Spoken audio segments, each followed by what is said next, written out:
begin the recording.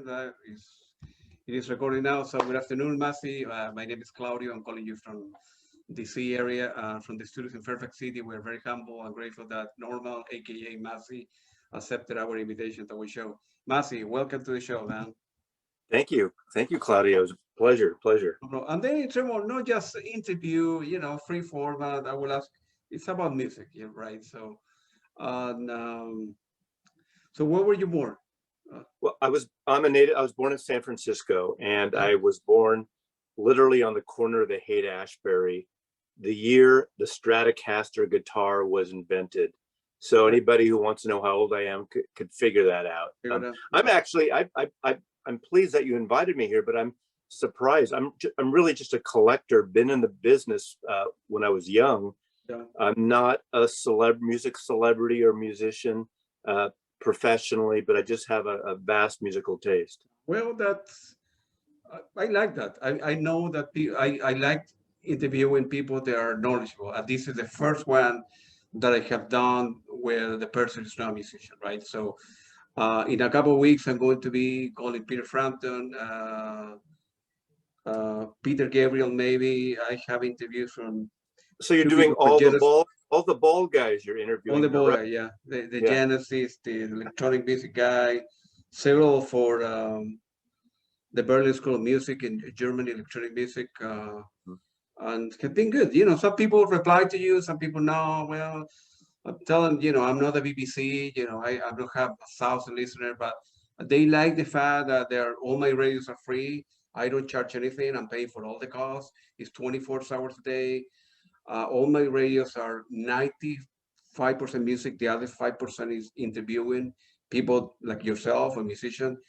No advertising, no social media, no BS, just the best music I could afford, and the people like that, So that's kind of my. I think what's good about this kind of thing, especially obviously this last year during COVID and the pandemic, is that it's getting directly to a lot of people, and there are a lot of quote professionals, more famous people that are getting into it on this level directly or through YouTube, like I do, to get their music directly to buyers, to listeners, because I'm the audience as well as a contact. I do my particular show on YouTube that I started only 3 years ago, and I have a modest, I don't know, about 5,500 subscribers, but my view counts are up there, and I'm finding there's an informal group on YouTube called the vinyl community. It does stretch into CDs occasionally and other music, so we're not vinyl snobs, and everyone does their own bits. Some just people show crate digging of records they go through. Some I tend to do a little bit of that, but I've decided to do several series. I do what I call my whack-a-mole, where I literally pick 5 records from my collection and just feature them and talk about them. And I know a lot about these records because I grew up with them. And the other ones I do, I started a series. I've done about 12 or 13 so far, called Memories of a Vinyl Junkie. And for whatever reason, I tend to have a really good, vivid memory, and I'll take a year, go in different orders, showcase records that year and what my life was going through. So I'm using these records as a soundtrack of bookends, bookmarks, however you want to describe it, for my life during that. And I showcase music of anything from 1984 to 1964 to 1972, whatever I was going through. And I'm finding those are resonating really well because a lot of people have their stories to share, whatever generation they're from. Sure. Tell me how with this year, crazy year, no vaccine, COVID, people die, and crazy president that we have, a couple months ago. How is this affecting the COVID in general affected your life, your ability to, your sanity, ability to do videos, to work or whatever you do? That's a good question. You asked me a little bit where I was from. I was born in San Francisco in the Haight. I lived in San Francisco my entire life, except for a few years around other parts of the Bay Area, down near Stanford University and up in Mill Valley on Mount Tamalpais for just for a year. And 7 years ago, I had a house in the Mission District of San Francisco for 25 years. And if you know the Mission, it's become somewhat gentrified and a lot of techies there, but it's been for the last, 50 plus 60 years, a very Latin neighborhood, a lot of people from Mexico, South America. So my neighbors, a lot of Spanish speaking. So I know enough Spanish just to get me in trouble. So I'm not going to go that here, but I love the environment there, the culture there, and it was a blessing. But, after the last depression, we decided in 2013, we sold our house to a techie guy for, I hate to say it, a shitload of money. And the two of us sort of split up, Michelle and I, but we're family, and she bought an alpaca farm up north of Seattle, and I bought my house in Seattle just before it got crazy here. So that's been my sort of genesis of where I am now. This last year, what I do for a living for 34 years, I'm actually a photo agent. I represent commercial photographers and advertising. I used to do a lot of work for record companies and entertainment. That's kind of died down. But this last year, my business, like everybody within my organization or with my what I do, shut down. All the production shut down. You couldn't have a group of people on a beach or in a cafe doing a photo shoot, doing a production. It literally stopped in its tracks. So I'm fortunate enough that I work at home, so it didn't affect me in some ways. I still do some licensing of photography and images, but literally it's died. So business-wise, it's been a horrible year. I'm lucky in a certain bit because my overhead is very small. I own my house outright because of the sale of the house in San Francisco. Last year I hit Social Security, so I'm getting some Social Security. So I'm in a good space. So in that respect, it's been okay. In terms of boredom and how I'm surviving during this pandemic, it's actually been kind of enjoyable. I have a split level house in Seattle. I'm 10 minutes from downtown. I'm 12 minutes on the light rail if I want to go to the airport, which obviously I'm not doing now. And I'm in my record room, which is an entire room off the downstairs. And on the other side of this wall is my office, which is a music room with guitars and a drum set of a friend of mine I grew up with who passed away. And I was left his drum set and my CDs. I do have a lot of CDs. So I've been doing content, building up my YouTube page, and people have been watching it. This community of vinyl community members on YouTube has been really remarkable. I've made all these friends, and you and I will probably become a friend now. Yeah. And we converse daily or weekly.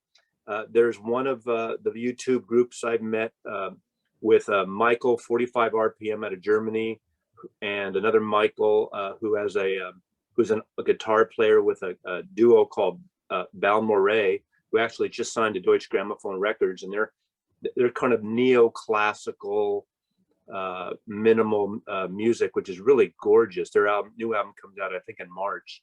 And the three of us started this Four Corners, and we have a guest on, mostly vinyl community people. We're going to have some label people. We've only done about 5 of them so far. And we pick a topic and we just discuss it. And I found the reception has been really good. I know a lot about the music I know a lot about. There's music definitely I don't know a lot about, but I have a wide interest and into a lot of genres.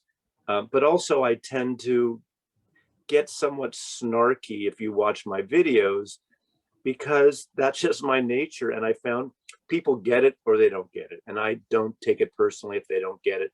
Occasionally I get political and I get some, pushback and comment wise when I get political, but I only get political. I try to tie it into records and music like jazz, civil rights movement, immigration. And that's in fact, the first video I did that was any political at all was the one about, a year or two ago? I don't know. It's been a whirlwind, but when we had the immigration, quote, faux crisis, where kids were locked in cages, and I just went crazy, and I did something based on that, and I tied it to music, definitely. But there was an artist that had put a record out, Gabrielle Moreno, I think it's on Non-Such Records, and she covers a song called "The Border" that Ry Cooder and Jim Dickinson wrote, that was for the borderline, across the borderline, that was originally sung by Freddie Fender on the soundtrack to The Border, a Jack Nicholson movie. She does a version of it, which is just gorgeous. Ry Cooder plays on guitar. And when that came out, it just talked about the immigration issues. So that's something I really wanted to do. And so I'll get a little serious sometimes, but I tend to be a little snarky. I want to make my videos fun and enjoyable. Yeah, all right. So now let's touch about the immigration of it. I feel that in many ways, I got lucky along the way to when I came here to study that. I entered with a tourist visa. I changed that to a student visa. Then I became resident. I became a U.S. citizen all my life here. And many people, hardworking people, whether with or without paper, they are paying taxes. They're trying to learn the language. Some of them have criminal records, some do not. And hopefully this year we'll have an immigration reform and to be done with it. It's not, believe me, it's not so difficult to do it, right? If Biden hired me to the cloud, you're a smart guy, you went to Harvard and all this stuff. Okay, tell me 10 points, and they're very easy, to put together and convince the Republican Party, the Democrat Party. Okay, this is the point we need to vote. There are 15, 20 million, whatever the numbers is, whatever situation is, they are here. Let's pass a reform, and everybody, they have paid the tax, they have no criminal record, they speak English, they have done something meaningful in society. They have been here 10, 20 years. You need to prove your kids were born here, the U.S. citizens. It used to be a nonpartisan issue. In fact, it almost came close. It should not be that difficult. Yeah. And there are always exceptions of people that do bad things. And to cite one person or 5 people out of hundreds of millions of people, it's not, and maybe it's different. You look across this country, it's such a diverse country. I feel fortunate enough to have grown up in San Francisco in at least it was then, a diverse city of all kinds and various language spoken, big Asian community, big Latino community. And I grew up with all these different people. So it wasn't an issue. No one was taking away from me. Yeah. There's a paranoid now, which I don't want to get into too much politics here, but that's how I got into talking about these subjects on my channel occasionally. That's not all it's about. So anybody who's afraid, most of my stuff is not political. It's about the music. Yeah, of course. Yeah. Records. All right. So let's leave politics aside. So were you born in a musical family? I mean, you learned how to play the instrument, your dad, your mom, or your sister, brother? Not at all. And my father's an immigrant. He came to the States when he was 10 years old, 11 years old, from Yugoslavia. My mother and my grandmother were born in San Francisco, so I'm a 3rd generation San Franciscan. My son was born in San Francisco. But I am that generation that, growing up, I was into baseball and the San Francisco Giants and Little League. And also I grew up when the space program was really happening, and the Mercury 7 astronauts and Alan Shepard and John Glenn and the space race. And then one night on Sunday, February 9th, 1964, the Beatles played on the Ed Sullivan Show. Oh. And I was 9.5 years old, and literally everything changed. I was, what they say in England, I was gobsmacked. I became a Beatle freak. I started getting all the Beatle records, and I followed that through, and it changed my life because I've said this on many of my videos. If you kind of see behind me, these are records that are basically all rock, soul, country, all mixed together, alpha order, blues, no separation of genre. It continues over on this side. behind over here, there's a whole jazz section, which maybe we'll talk about too. But right here, there's 318 or so cubes. That's all Beatles and Beatles related vinyl records, solo, family members, bootlegs, you know, imports, various pressings. I started getting into, I became a Beatle freak. And the thing is, and I look back at it now, the Beatles introduced me to so many kinds of things those years. So from the time I was 10 till almost 20, maybe actually 10 to, actually not 10 to 20, excuse me, 10 to 16, 17, those formative years, I had all these, I followed the Beatles along putting records out, and it got me into other music. It got me into folk music. I went and got into Dylan because of the Beatles. Because of the Help soundtrack, the American version, I got into classical music with Wagner and Prelude to Lohengrin, and in the movie, it's Beethoven's Ninth Symphony. I got into Indian music. I'm a big fan of Indian classical music and Ravi Shankar, obviously because George Harrison introduced me to it, and world music. And John and Yoko got together. I got into the art scene quite a bit. And because Yoko comes from the Fluxus movement of conceptual art and performance art, and she had a whole career that I started researching, looking into John Cage performances and classical music and the modernist, you know, Rauschenberg paintings and Jackson Pollock. And I always felt I was an artist without a discipline. But the same thing happened. I started taking drum lessons when the Beatles came. My best friend and I were both drummers, and then we wanted to start a band. We couldn't both be drummers, so literally I switched to guitar. I've been for almost 60 years now the same shitty guitar player that I was when I was 15 years old. I'm not a good guitar player. I was never a professional musician, but I loved it. Our generation, almost every guy I know started a band, you know, in the 60s, garage bands. And being in San Francisco, and I say that in a lot of my videos, was a magical time, especially when we started getting into 1966, 1967, the so-called Summer of Love, where I would ride my bike to Golden Gate Park and see the Grateful Dead and the Jefferson Airplane and Janis Joplin and the Big Brother. And, you know, I was a young kid soaking all this stuff up. So I saw all these great bands at their prime when I was young, and I was buying records. I would just, any money I'd get, I'd buy records. And, you know, it just grew to that until I finally worked in a record store when I was in college, and worked in the record business for about 8 years through the 70s. Do you remember the first vinyl you bought on your own? Not a gift. You put in your money, go into the store, and yeah. Well, yes. In fact, well, there's a couple of them.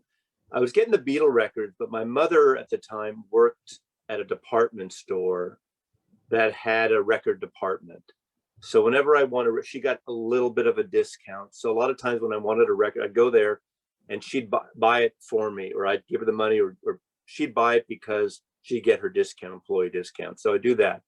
But then there was a music store when I started, you know, playing drums, and like 13, there was a local store that had instruments and guitars and drums and a record section. And I think the first non-Beatle record I bought was a record by Paul Revere and the Raiders. But I just spoke about this in a video recently. In 1966, I did a video on blind buys, just records you buy because of the cover. Those days, you couldn't sample it online, of course, and radio stations didn't play everything. In fact, they played, you know, very little.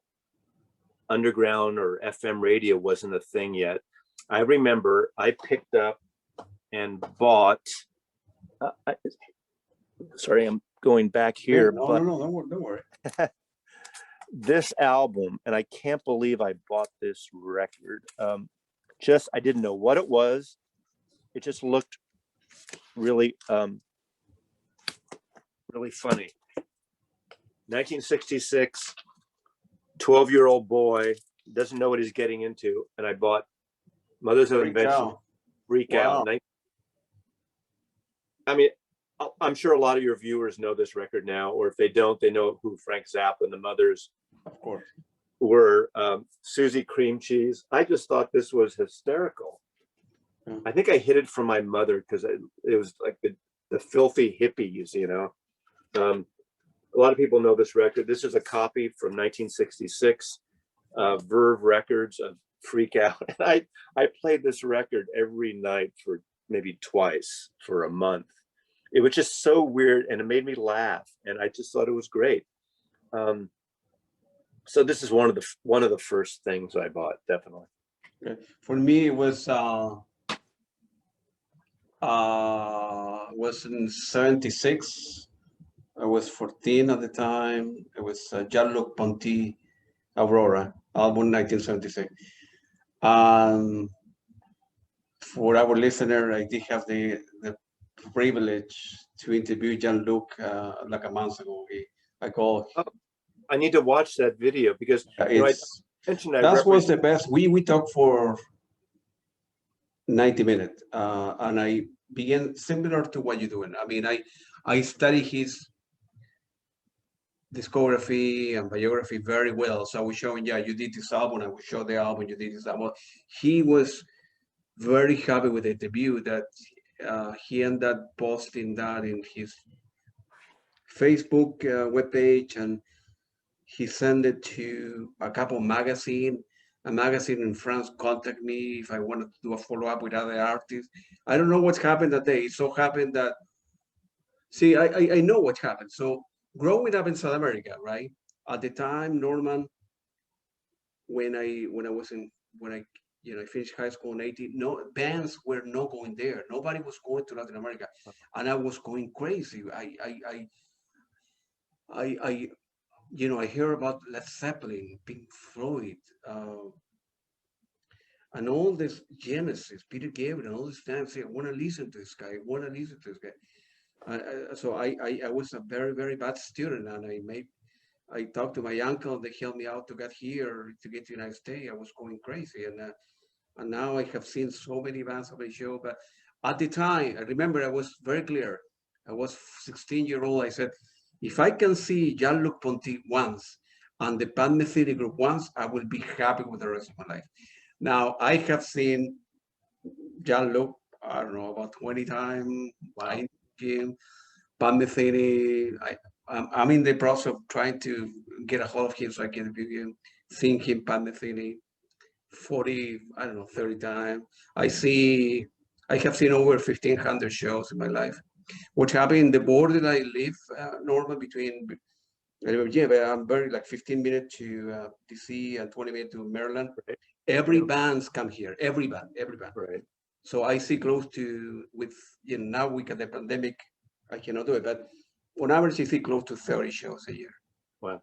That's the thing that it's very fortunate people like us, and I bring this up quite a bit in my videos, that a lot of it had to do for me with luck and timing and place, because growing up and being in San Francisco to the late 60s, I just answered a question on another video topic.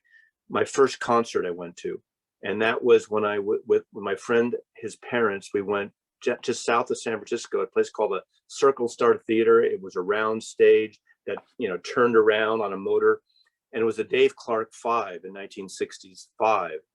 And then in 67, I saw the Byrds in San Jose. And then, of course, growing up, all those shows in Golden Gate Park, and then I went to Altamont and the Fillmore West and Winterland.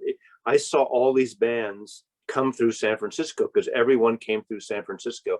Jean-Luc Ponty, the first time I saw him, I'm thinking it was 1974, but when he toured with Frank Zappa. Yeah. And wow. Yeah. I have pictures somewhere of him. That was on that Zappa. I think it was 74. And I did see him once. In fact, when they're talking about album covers, one of my photographers, I don't remember the name of the album. It wasn't a great successful cover, but Michel Clement is one of the photographers I represent, did a lot of Tony Williams jazz drummers albums when he came back to Blue Note in the late 80s, early 90s. and did all those record covers. But we did a thing for Columbia Records when Jean-Luc was on Columbia. It's him on the cover with all these papers flying around. Yeah. And I forgot the name of it. I have a CD of it. It's during a CD era, so it's probably around late 80s, maybe 89, 88 or so. But that's the only time I saw him at that point. I was getting into the fusion a little bit. I didn't dive in deeply, and I have a big jazz collection, but I was lucky to see all these jazz artists come through San Francisco, mostly at the Keystone Corner, which was a jazz club that had, I saw Art Blakey and Dexter Gordon and McCoy Tyner and Bobby Hutcherson and Chick Corea, we just lost the last few days. I'm a big Chick Corea fan. I saw Keith Jarrett. Keith Jarrett's someone I have a love-hate relationship with personally, because I love him. He's amazing. Yeah. But I remember I finally went to see him at Berkeley, UC Berkeley, when he played, and he kind of, does this condescending thing against other kinds of music, but he's an incredible artist.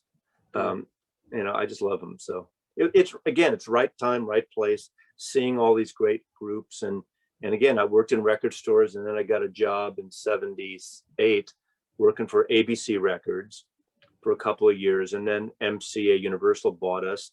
I worked for them for a little while. And then my record company business thing ended. So I kind of got it out of my system in my my 20s.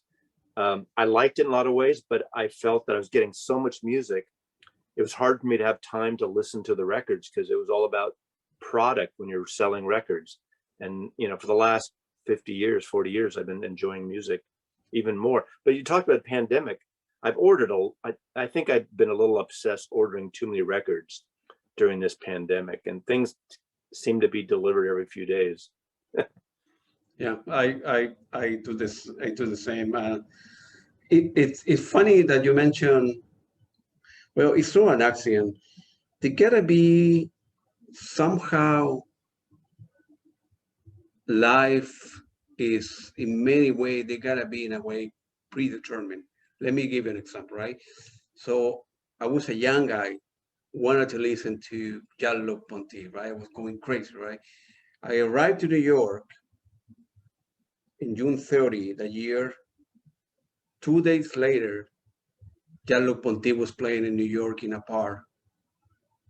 It's impossible to, of course, there was before the internet. I didn't catch a flight thinking that I would see the guy. I didn't speak the language, and it so happened that I was in New York walking down the street. I remember it was raining big time. I mean, even an umbrella wouldn't do, right? So, and I saw Jean-Luc Ponty like my first week in the United States, and it's a miracle. I don't know what it is, but it's good timing. That's what karma is all about, right? It gotta be. I don't know what. Believe in it or not, there's something about karma occasionally that happens. Yeah, and I began. Yeah, no, I didn't have that many records there, and then now here in the United States, but I'm an engineer. Then I went to graduate school. I have done well in my life. I worked for one of the big tech companies in the country, and I have done all right. And I don't have that many records that you do. I mean, I've been buying records for the last, I think, 7 years, mostly was CD. So my CD collection is about 5,000, vinyl, it's about 2,000. I've been ordering a lot for Japan. I received an order of 250 vinyl, and then place another order of 250 in a couple of weeks. And the radio for me was allowed to listen to my music, because I was buying more, whatever. If I was buying 20 vinyl, 20 albums, a record a week, I didn't have time to listen to 2 or 3. So I was accumulating. And now with the radios, I'm forced to listen to my stuff. I interview people, I need to listen to that. So in a way, it was great for me. Do you have a specialty of genres, or are you all over the place? No, all over. I mean, it depends on the day of the week. So I'm very happy with, I don't know, Led Zeppelin, Pink Floyd, Depeche Mode, Coldplay, Park Benatar, Blondie, soundtrack, electronic music, Tangerine Dream, Jean-Luc Ponty, Pat Metheny, people that have played with Pat Metheny, jazz, and so on and so forth. I listen to a lot of soundtracks, electronic music a lot. I like that. A little bit of everything. You have a lot more jazz than I do because I have seen your videos. Yeah, Little by little, Blue Note, the Blue Note record. I have like two albums, right? Yeah, I don't know if I haven't watched all your videos, but I don't know if people know about, I'm sure a lot of viewers know about Music Matters Jazz. Music Matters Jazz is an archival, well, a Blue Note label, Audiophile label, and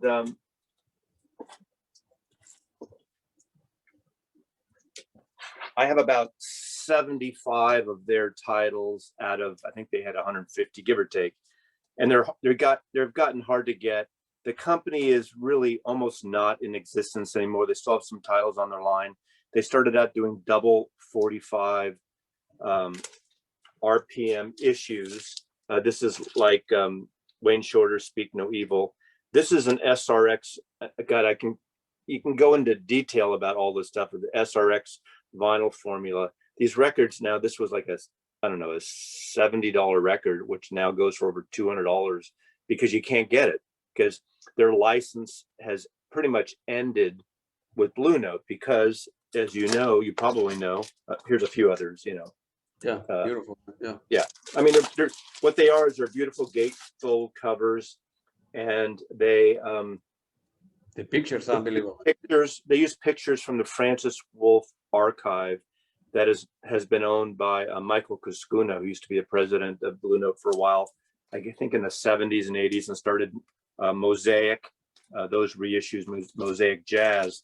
But, Music Matters Jazz started at a time when the vinyl resurgence hasn't happened, and there was still just, it was high audiophile collectors and buyers, and the stuff wasn't selling out super fast. But of course, in the last decade or even the last 5 years, I'm finding that all these people I know who are rock and roll fans and other fans are jumping on the jazz bandwagon, which is a great thing. And a lot of it had to do with Don was at Blue Note, just, in a few years ago, 5 years ago, 6 years ago, they did a 75th anniversary edition of almost all their major titles catalog. They were horrible pressings, mostly digital, and they were just they didn't sound great. And I'm not a total anti-digital person at all. If mastering is done right, it's done right. You can do great digital to analog. And I'm not going to get into technical because I don't know that. I'm sure other people you interview would know that better. But they did such a shitty job, and they got a lot of blowback by people really wanting these records because they wanted them at a price point that retailers could sell them for about $20, $22, which is kind of reasonable these days. Most people, a sweet spot, I guess. But Don realized this, so he got Joe Harley, who was one of the partners in Music Matters Jazz, to say, hey, do this for us. Can you do what you do for Music Matters Jazz for us in-house? And Harley apparently gave him rules. I have to use Kevin Gray. I have to have these beautiful Stoughton pressed printed covers. We have to print them at whatever the RTI, I guess, or whatever I forgot the pressing plant. And they're going to cost more. I mean, they retail for $35, but everyone loves the Tone Poets now. 2 years now, year and a half now, they've been coming out. They've been selling out. They've been doing 10 to 15,000 press runs for jazz records. And other labels are starting to follow suit that there is an audience, and $35, you can get them as cheap as maybe $27 or something for, these tapes are old tapes now. So I don't know how long these kind of things are going to come out, but all these people I know that didn't know about Wayne Shorter or Dexter Gordon or Chick Corea, for that matter, are buying these jazz records. And there's a whole new audience, younger, also just older rock people that never got into jazz the first time around, but want something a little different. And I think it's been wonderful. But I have a huge jazz selection, and I'm fortunate enough that when I moved out of my house when I was 1920, my roommate was a guy from Santa Barbara who was really into jazz. So we'd have the turntable in the living room, and we'd race in the morning to, to put something on the record player. Or we got to the record player first, started the day playing music, and he'd always put jazz on. So I used to joke to him, "You're always putting jazz shit on." But I learned about all these jazz artists, and even going back to, my favorite jazz artist is Charlie Parker. Yeah. And that's bebop stuff that isn't even as popular now as everybody wants Herbie Hancock and Wayne Shorter, rightly so. And those aren't audiophile records, that late 40s, early 50s stuff on Savoy and those labels. In fact, I just got last week this, which is Charlie Parker 10-inch from Mercury and Clef 10-inch collection with these beautiful repro covers. This is craft recordings. I just love this stuff. They're 10 inches, which is a bit of pain in the ass, but they're lovely, So I'm not someone who has to get the original pressings necessarily. I'm not that type of collector.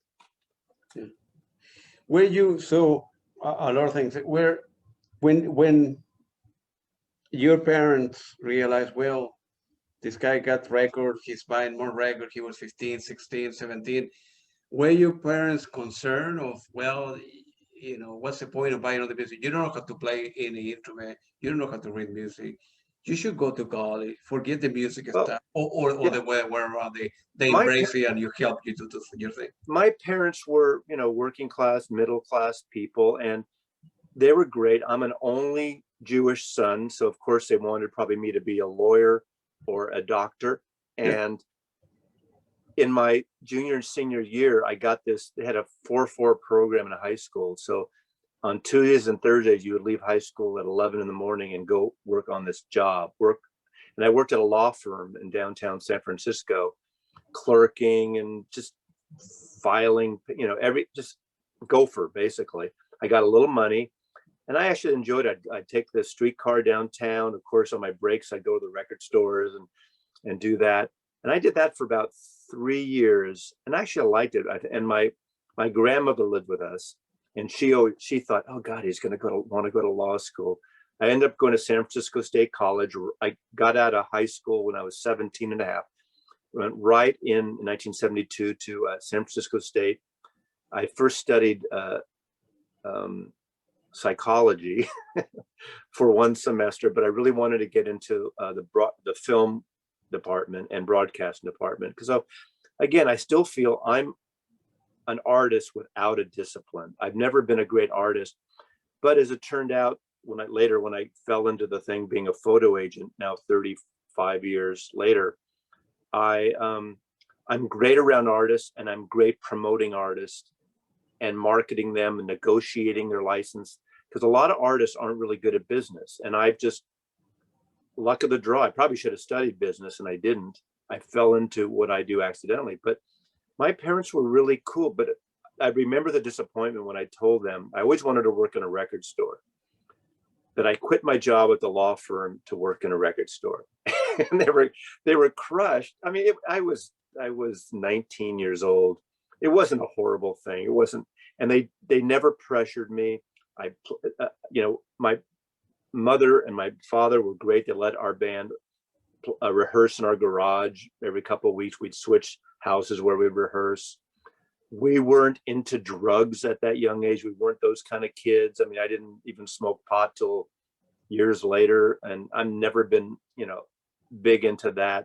That wasn't a thing, even though, the San Francisco scene, all the hippies are smoking pot and taking acid. That wasn't really my, it was the music. I loved the music. And literally I'm still obsessed. I listen to music all the time. When I had my office, it was 5 blocks from my house in San Francisco. I had an office space there and a loft space, ground floor, for about 12, 13 years. I had a 5-disc CD changer there, and literally from 10 hours all day, music. CDs would come in, we'd go to my buddy and I, who I worked with, once a week on I think it was Tuesday in those days, we'd go to Tower Records, Columbus and Bay, get the new releases, come back, and we'd work and we'd play music all the time. That's beautiful, man. Yeah. So people always say, how do you have time to listen? Well, I listen to music a lot. and they said, "Do you really need all that music?" And no, I don't. I don't need it, but it's there when I want it. And I will admit this: I'm really not a streamer. I don't subscribe to streaming services. I'm not against it, but I think part of it is being an agent for photographers, where I promote them and I license and protect their works.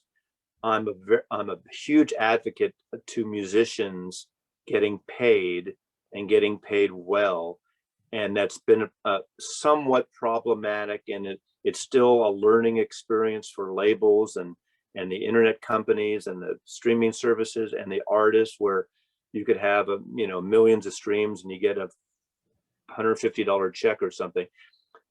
I don't have the answers right here, and I have friends that work in that business peripherally on the tech side of it, and I hear stories, good and bad, and of developing music to get out there to the Spotify's and the Apples and things like that. I want artists to get paid, and I know a lot of it has to do with their contracts with the labels, and sometimes old contracts, which hopefully their managers and their agents and their representatives are negotiating, but not every artist has that. I do like one thing I'll bring up in relating to that. I like one of my favorite sites to go to buy. I usually buy physical music, even though I get the digital along with it, is Bandcamp, because Bandcamp is the closest we have right now to go directly to the artist, and they can independently. I buy so many vinyl records through Bandcamp. Punk bands like X, because I'm into all kinds of music. I'm not a heavy metalhead at all, really, but I like, as I said, jazz and country, real great country, and the avant-garde wild stuff, and punk music and industrial noise. Got to be in the mood for all these things. Not every, I like mellow stuff and classical music. Just really quickly, I just want to show two records. Oh, sure. There's a whole thing on the vinyl community, and there's a number of people that are really getting into all these high-end, over-the-top, expensive audiophile 45 RPM records. And two that I resisted for a long time, but my friend Michael in Germany and Michael in LA, basically embarrassed me or pushed me, and you got to get this, because Michael was always doing on his videos, he's a thick German accent, and if you don't get this now, it's out of print, and you have to, if you want it later, it's going to cost you $300 or $500 on Discogs. And one is this record. This is the Royal Ballet Gala Performance, Swan Lake, Nutcracker, Sleeping Beauty. It's two records, and it's one of the most beautiful recordings I have in my collection. It was recorded in 1957, I believe. It's, oh my God. Now, I have a nice system. I don't have like a high end crazy system. This is a stunningly beautiful record. It just, in any decent system, you'll notice a difference. And this is Analog Productions, out of Salina, Kansas, cut this. And it's I think this is like a $75, $80 double record, something like that. Stunningly beautiful. And the other one that I almost didn't get, and there are a couple of variations on it, and I ended up going for what I would say the big enchilada, is this. This is Analog Productions, Bach Starker. It's Janos Starker, who was a cellist. These are recorded in 1963 or 4, and it is solo cello. And if you haven't heard this music, what I say, the first piece, or I think it's the first or second piece on here, you have heard it. We've all heard it in movies and commercials. This is amazing. 45 RPM. So of course you had to flip it after 12 minutes or whatever it is. Oh my God, it's 8 LPs, a box set. This, and again, from 1964, this is probably one of the best sounding records I have in my collection. And if you don't get it now, and I don't know what their licensing is. My guess is they can probably press more. Whereas some of these other licenses you see on Mobile Fidelity and all the other audiophile labels, they only can maybe press 3,000 or something. And you know, maybe they can do 3,000 of 45 RPM, 3,000 of 33. And, you know, it's amazing how this audiophile market, even for what I joke about myself, mere mortals like me are buying these Dylan Mo-Fis and these Rycooder Mo-Fis and they're selling out like that. There was a Run DMC, the first rap record as an audiophile that they put out. I think there's 2,000 copies, and it went like in a few days. Yeah, yeah. Well, yeah. So I do buy a lot of Bandcamp actually, and also the reason that I do that is that it's very fair for the artist. They only take 10%. So if the album is for whatever 10 albums, $10 digital downloadable, the company only take $1. The artist take the other nine. So, you know, Spotify is a ripoff. The artists get 0.0006. So even if you are a well-known artist like I don't know, Peter Gabriel, let's say that you wouldn't need the money, but you get $100 check if you have 100,000 hits or something like that, which is very, very unfair. And it's ridiculous. Of course, it's very unfair. And the other thing is, I completely agree with you. I do buy a lot of records as well because I like. First, the artist has all the right to get paid, right? Instead of being downloaded from a website. And two, I like physical things. I need to smell it. I want to open it. I say, people don't get it, and people, my wife say, well, why you go to too many concerts? I mean, 30 a year or more. Because it's not the same, right? I can listen to all the stuff in YouTube, right? Put my expensive headphone, drink a cup of beer, but it's not the same. It's not the same being there live when they make mistakes. They play loop one another if one started before or after. The version are difficult. Adjust the chemistry with people, the audience, and do a live gig, a different version. It's not the album. It's different. Absolutely. Give me a lot of pleasure, Absolutely. A good part of the reason when I decided to leave San Francisco, I have had a love affair with San Francisco all my life. It's been an identity. When I just told my friends I was moving, everyone thought I was crazy. They could not believe it because I identify closer than anything in my life, almost San Francisco.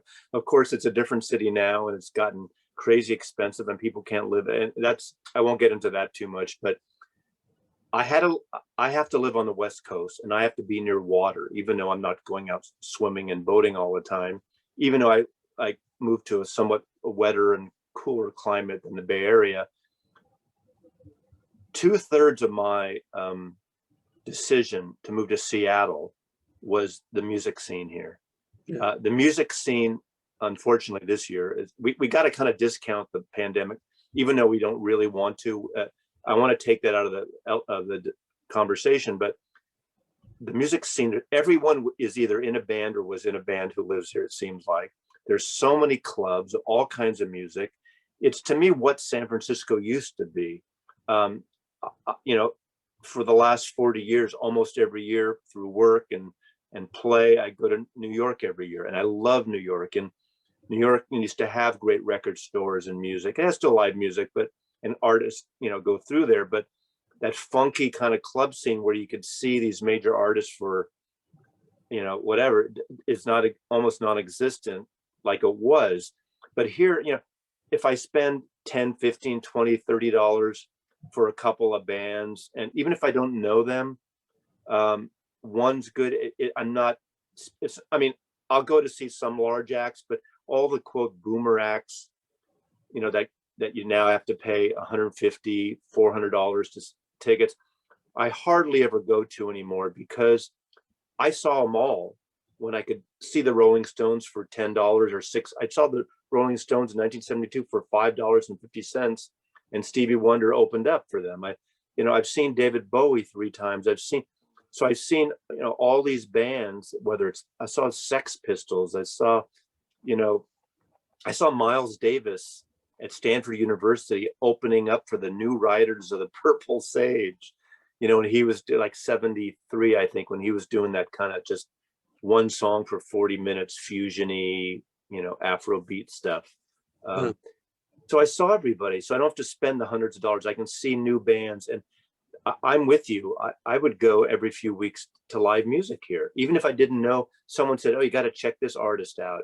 There's a place called the Royal Room, just almost down the hill from me, that has jazz stuff and soul funk and soul jazz and Afro Cuban stuff and a whole mix of things. And that's why, because I like bebop, I like Dizzy Gillespie, and I liked all the Afro-Cuban stuff that he did immensely, you know, that stuff. And a Rycooter doing Buena Vista Social Club and all that stuff too. I love that music that comes from the soul too, you know.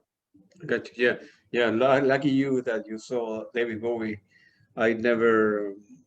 He at the time, Bowie wasn't touring that much.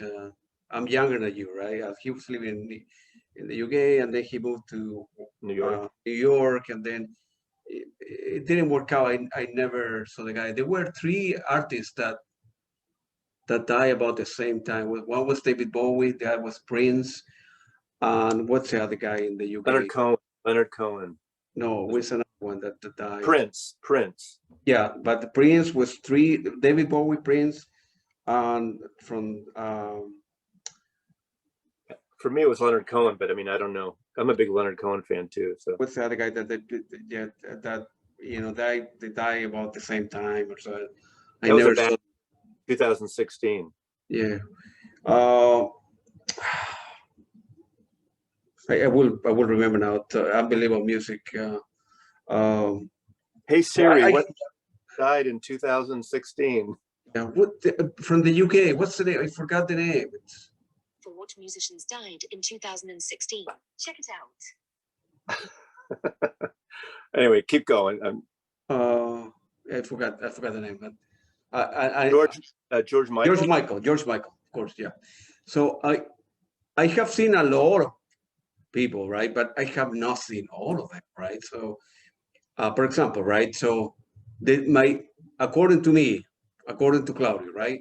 And I'm younger than you, so I will exclude Elvis Presley and the Beatles, right? I need to exclude those. But the best three bands in the history of music, according to Claudio, are Genesis, Pink Floyd, and Led Zeppelin. But by far, they are there, according to me, right? Again, are the other way below that. I mean, especially Genesis with Peter Gabriel. They're all British band. They were out of. Wow, you're kind of a prog guy a little bit, then. Yeah, for me that would be all of them. I of course never seen them, right? So I have seen Peter Gabriel. I have seen Phil Collins. You know, I saw a little show that Tony Banks did, and Steve Hackett, Anthony Phillips, which I interviewed the show too. But I have seen individual folks, but never. I saw Genesis on the tour of The Lamb Lies Down on Broadway. My God, man. That's my favorite out. That and Selling England by the Pound are my two favorite Genesis albums. And I hate to say this, and I hate to disappoint you. Yeah. I don't like Genesis when Phil Collins started singing lead. I like the other one. I saw Pink Floyd 3 times. My first time was about 5 months before Dark Side of the Moon came out of Winterland. Holds about 5,000 people, and they played the entire Dark Side, and nobody had heard that. I saw them during the Pigs tour, the Animals tour, and one other time. And then what was the other band? I'd say Pink Floyd. Led Zeppelin. Led Zeppelin, right. I just talked about Led Zeppelin on a video I did about Golden Gate Park. I saw Led Zeppelin in 73. They played Kezar Stadium in Golden Gate Park. And then I saw them 2 days in a row at the Day on the Green. I think it was their last American tour, so that would have been 77 or 78. I forgot what year that was. My God, man. Yeah. But for me, my favorite Led Zeppelin record is their first one. I don't know. I think I just love that first record because it was so different. 1969, right? Or 68, 69, whatever it is. Yeah. I like the other stuff, but that's the record. You know, I like that record. But I spend good money, right? I pay $200 to see Peter Gabriel here, $200 to see Fleetwood Mac. The last time they toured, I saw that tour actually. I was surprised how good it was. very good, very good. Yeah. Yeah. Without Buckingham, without Buckingham, but they were good. Like 3 times. They were very good, right? But, yeah. It's too stupid that what happened today, and I mean, Buckingham belonged there. I have seen my interview that kind of, Buckingham kind of forgives Stevie Nicks, and hopefully they will make peace and they will tour again. They don't need the money. They do it because they love the music. All of them are rich. I think it's over for them, but very likely they will tour again, man. Those people are hungry. They want attention. They don't need it for the money. Stevie Nicks recently sold all his rights to, all the right for like $100 million. It's not for the money. They want to tour. They want to. Right. And then I'm the stupid person who is going to be paid $250.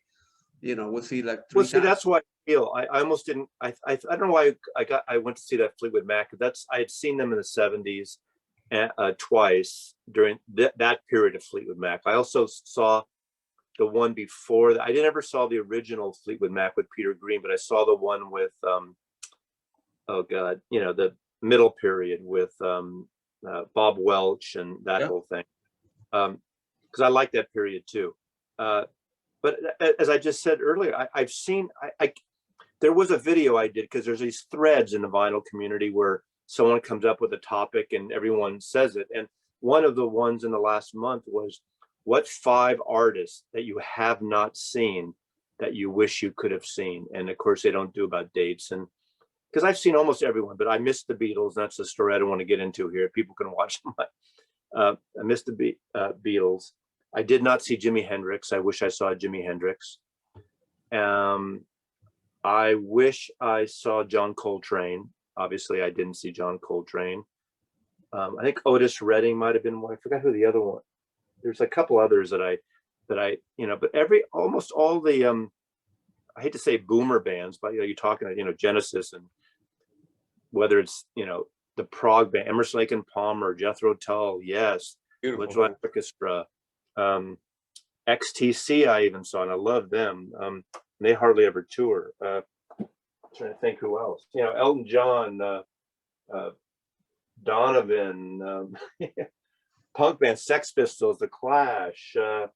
By the way, for a while, now I remember. For a while, David Sylvian used to go a lot to San Francisco area.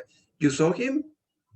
Oh, I would pay any money to see the guy, man. Okay, I never saw him solo, and I wish I had. However, when I did that video on David Sylvian, I don't know if you remember, my first time to London was 1978, and I was on my own one night, and I was walking around. I stumbled across this club. I think it was called Dingwalls, and I went in, and Japan was playing. I'd never heard his band, and it was. I look back on the time wise because I ended up buying the record when I got back to the States. But they were kind of glammy rock. I didn't know anything about them. No one in America heard about them. Even there, they were just starting. So I saw Japan in a club. I mean, they were fun. They were good. They weren't anything great. Wow. But, I did that. And I would go to England the other thing that I've said, I don't know if you followed me. When I went to England, since I'm a big Beatle freak, I went to Abbey Road. I went to Penny Lane and Liverpool and stuff. And a friend who I grew up with went in 78 and 79 the next year. And that's when you would go to Liverpool and you go to the town council, the tourist bureau, and ask where's Strawberry Fields. And they would always say to you, there's nothing here to see. That's when my buddy and I ended up writing this book called The Beatles England. And it came out in 1982. And it was a travel guide. It has like Penny Lane, Strawberry Fields, Royal Albert Hall, all the places they were born, the clubs they played on. It has this because this is the Battersea Power Station. You'll recognize that from Pink Floyd, obviously, Animals, but it was used in the film Help. So we did all the. Do you sell a lot of copies of that? it's out of print, long out of print now. We sold about almost 40,000 copies, and we had that's pretty good. For this type of book. There was Sony put it out in Japan, and Doubleday put it out in the UK, and it got to be, so my buddy and I just did it as a hobby thing because there was no tourist thing at the time. Of course, now, last 25, 30 years, Beatles tourism is really big in the UK, but we always joke, we know this guy that does these walking tours in London of, Abbey Road and Paul's house and all the theaters they played in and the clubs. And I went to visit once and took his tour, and I called him up ahead of time, or I emailed him, and he introduced me as one of the guys who invented Beatle tourism. And it got to be just a joke. I mean, because we didn't invent it, but yeah, it's kind of like, people don't recognize their home until it's too late. That's right. You go to Memphis, or you can see Graceland about Elvis. You can go see, they tear down these places after the fact that were rock and roll shrines until it's too late. But it's like going to Stratford upon Avon to see Shakespeare's house or something. Yeah. Big business, or it will be again. Everyone goes to Liverpool and name the airport after John Lennon. Have you seen a show? And now you mentioned the Royal Albert Hall. Which show? The Royal Albert Hall. Have you been inside? Twice. I saw the concert for George, which was the 2 years after George Harrison died. Eric Clapton put a show together that it's this one.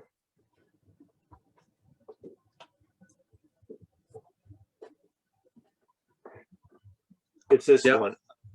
And, as Tom Petty was there, Ravi Shankar, Paul McCartney, Ringo Starr, all these people who had worked with George Harrison.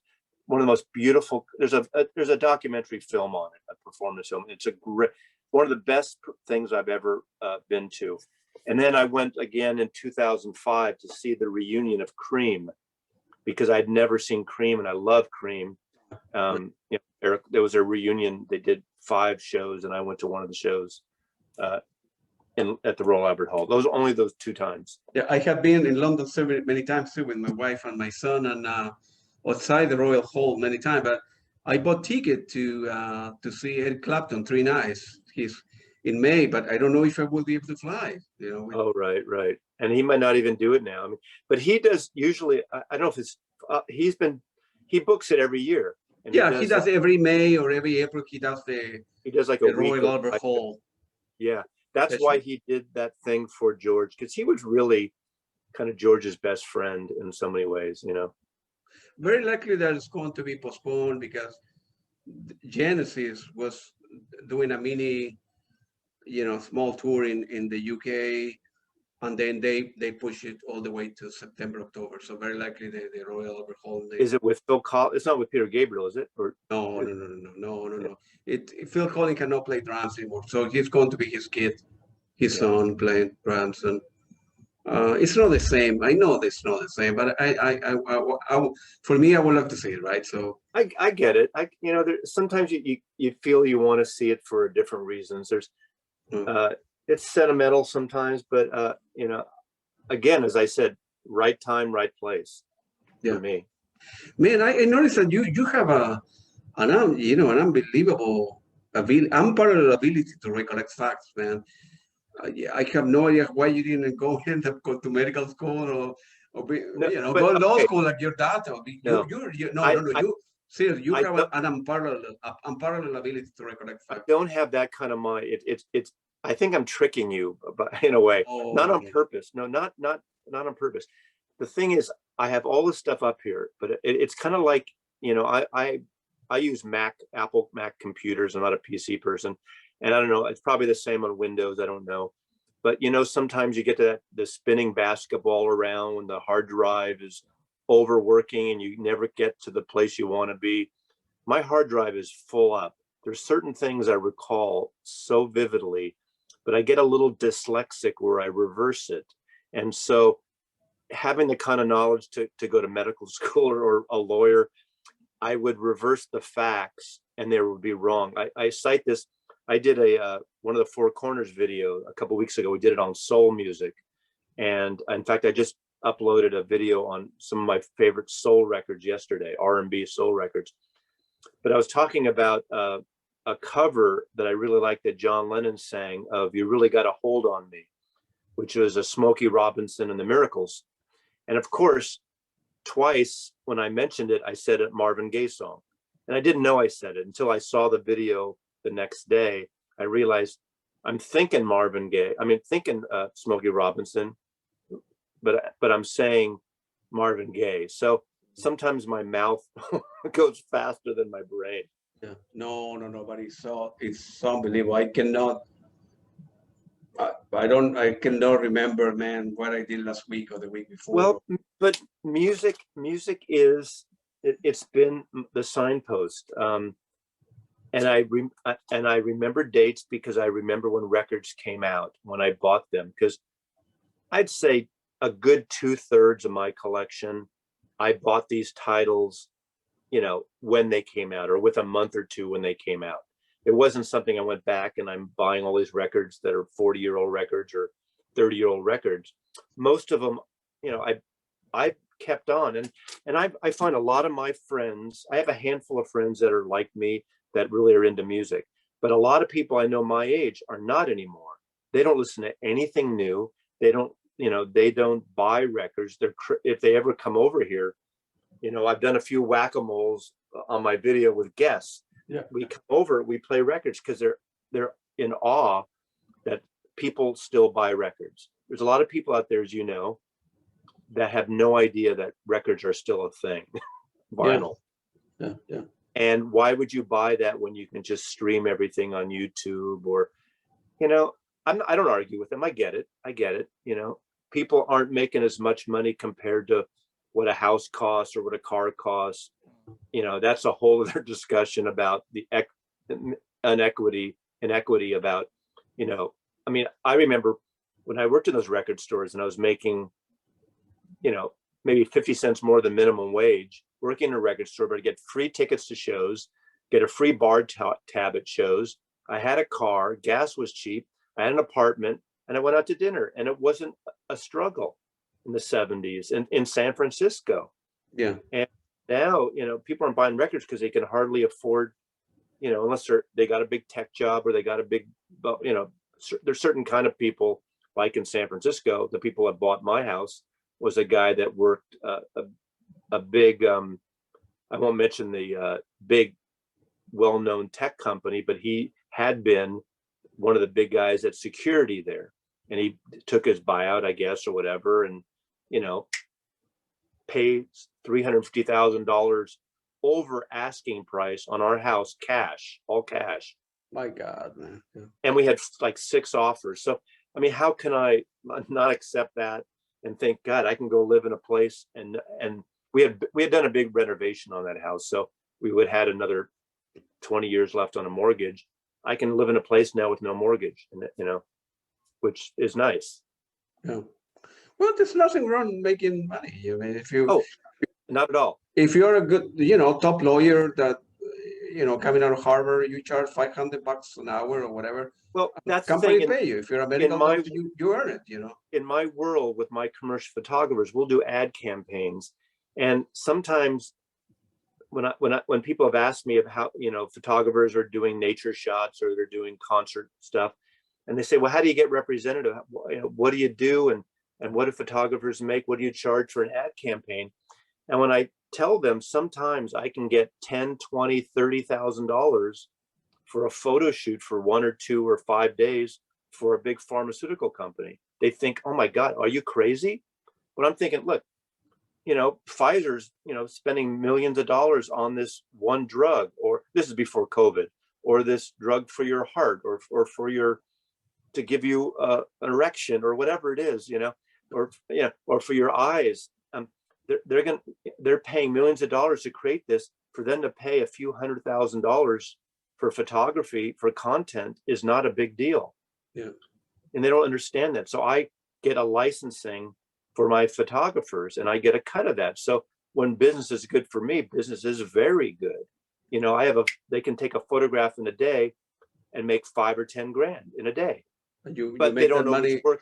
But they don't always work every day. Yeah, that's right. You gotta save the money when the money's good, save it, put it away, and then Not buying too many records in. well, you that's impossible for you. No, you will keep on buying record, man.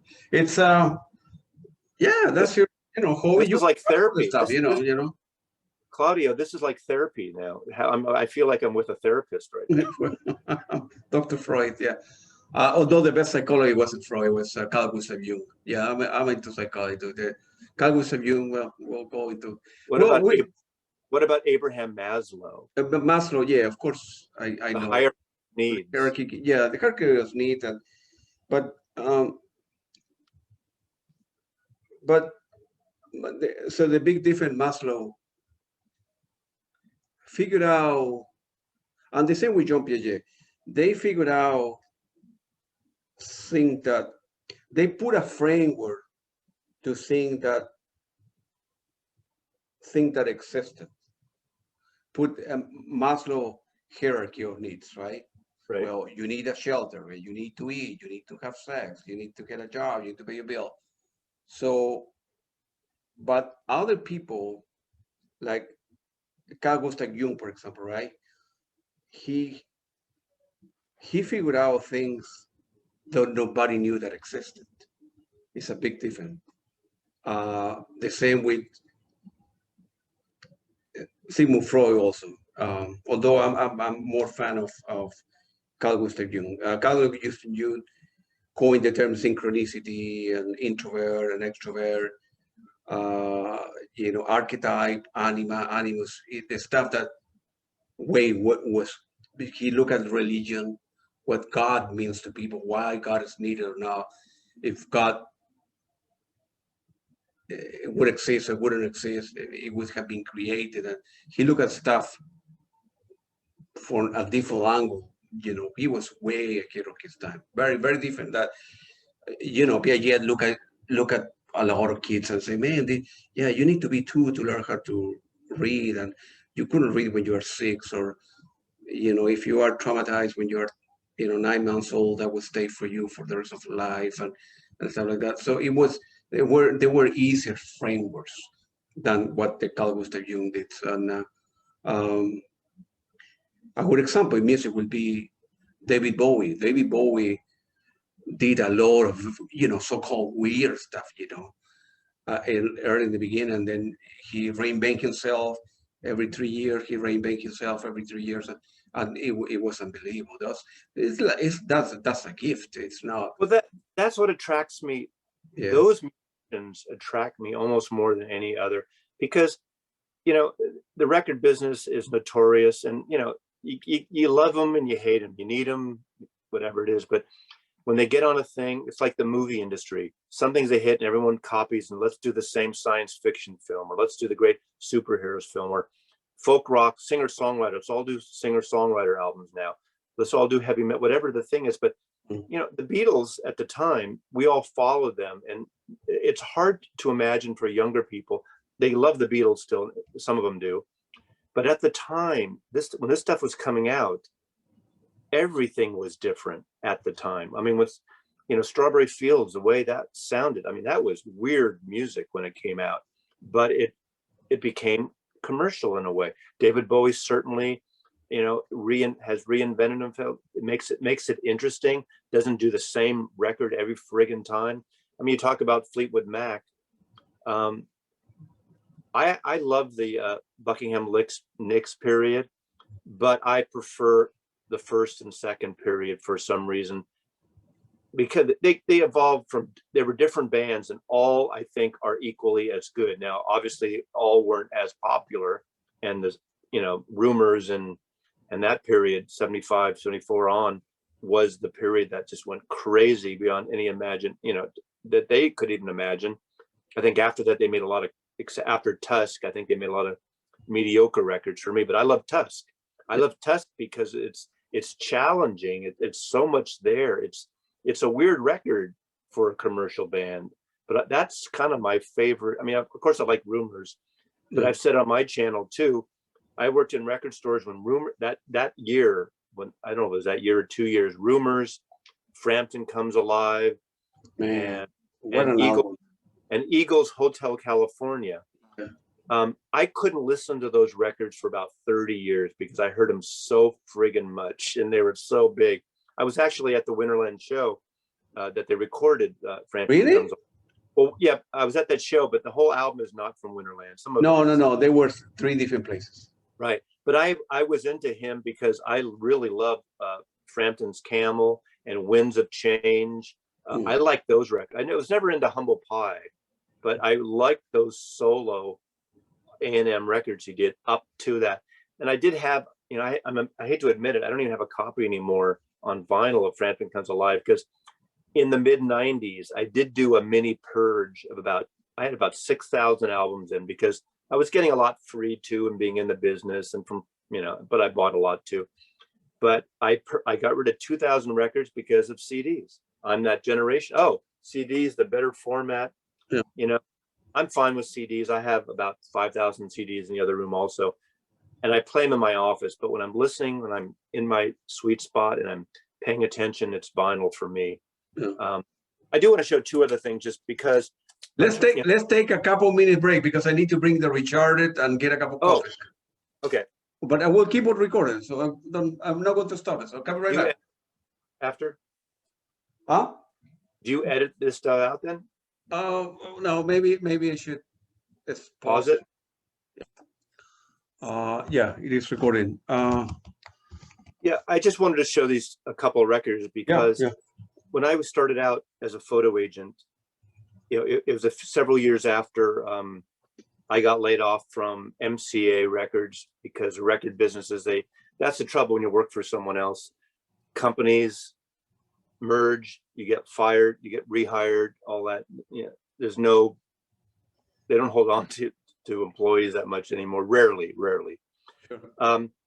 But when I was taking the portfolios of my photographers out, not only to ad agencies, I would go to the record companies because of my passion for music and records. And I had known some people in that industry, even though those projects didn't pay as much as advertising campaigns, but they were very creative. And one of my photographers got to know, I mentioned before, Tony Williams, a jazz drummer. And as I said, he had gotten signed again to Blue Note in the mid 80s, where a lot of people don't realize, after all the stuff he did with Miles and all the stuff, the fusion stuff he did, and the wilder stuff with even people like Jack Bruce from Cream, and he did some really fusion-y with Tony Williams' lifetime. He went back and studied music composition and became a really good writer, composer. And a lot of his records are a little mellower for some people, but these are a series of records that my photographer, Michelle Clement, photographed the covers for. And what was great about it, Tony just gave her the title and she could pretty much do what she wanted. This is Civilization. That's obviously a portrait of Tony there, and Tony's hands. Yeah. Wow. This is my favorite of all, Angel Street. And look at this beautiful cover. Very artsy cover, you know, bodies, nudes. This was done before the whole digital and Photoshop, when you'd use these, I don't know if you know photography or people out there know photography. Polaroid had 4x5 Polaroid film where you would pull the film back and that would be the negative, and you would sandwich the bodies and the flowers together and print them in the darkroom. So, I mean, obviously now everything you do in Photoshop, you can, it's kind of like, you know, you don't even have to be a great musician to make a record anymore. You'll be an artist because you can fix it in Photoshop. But I love this cover. And lastly, this cover, Native Heart. I think this is a gorgeous record cover. And of course, after they finished it, the record company made them retouch her nipple out.